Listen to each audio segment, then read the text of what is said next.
The new chapter of the manga, Jujutsu Kaisen, starts off with our main protagonist, Yuji Itadori, finally getting control back over his body from Sukuna. But not before Sukuna brought Yuji to the gigantic crater so that he can witness firsthand the damage done by Sukuna. Then all of Sukuna's deeds of the previous couple of chapters quickly flash through Itadori's mind, amongst which are the killing of hundreds of innocent people, the possible murder of Benda and other sorcerers by forbidding them to run away from a flaming meteor until the very last second. These memories leave Itadori in an almost broken state. He even references a statement he made back in chapter 2, where he says, "I wonder why I have to be executed."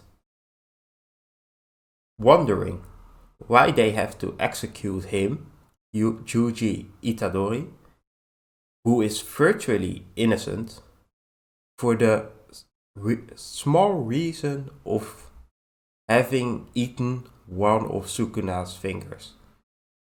This statement is then repeated in this chapter, only to be followed with Yuji telling himself to just die already. Meaning that he now fully understands the repercussions that having Sukuna walk the earth may actually have. Luckily, he is able to relatively quickly pick himself back up, and instead of sitting down in the dumps, he decides to go and help some people, to do as much good as he still possibly can, or else he would be nothing but just a murderer. The chapter then hits us with a huge shock, where one of the most beloved characters, Nanami, is walking around with the entire left side of his body burned off.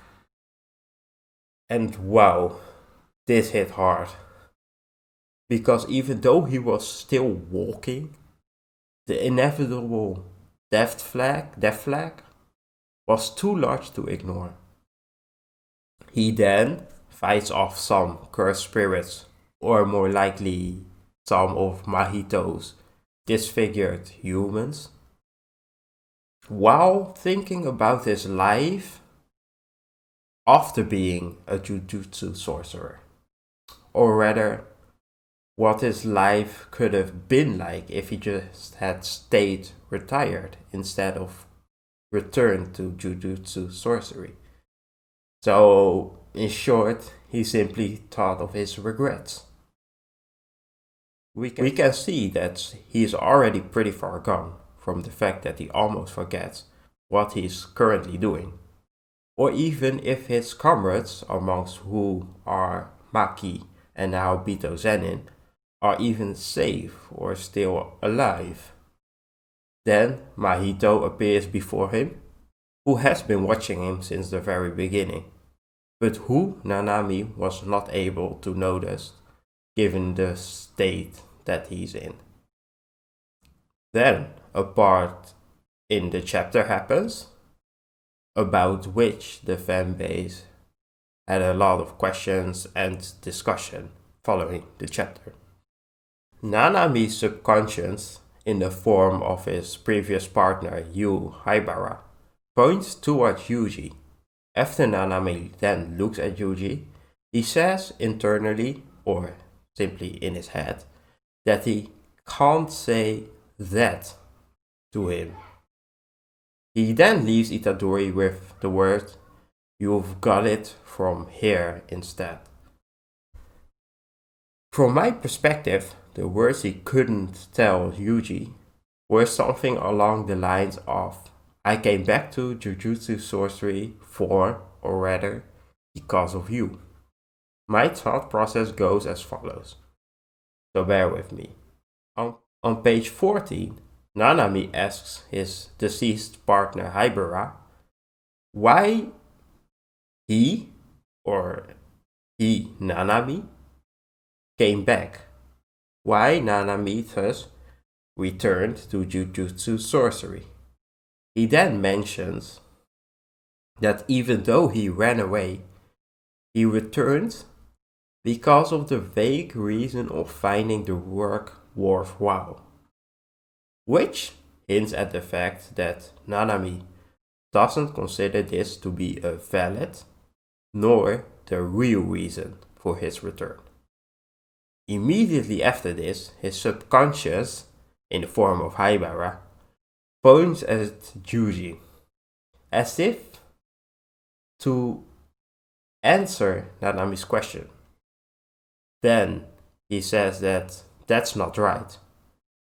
Rather than take this as subconscious Haibara being incorrect, I take it as Haibara being not good, immoral, or even mean, since telling Itadori this straight up would cause him to blame himself for Nanami's death, and thus the words become a curse for Yuji Itadori.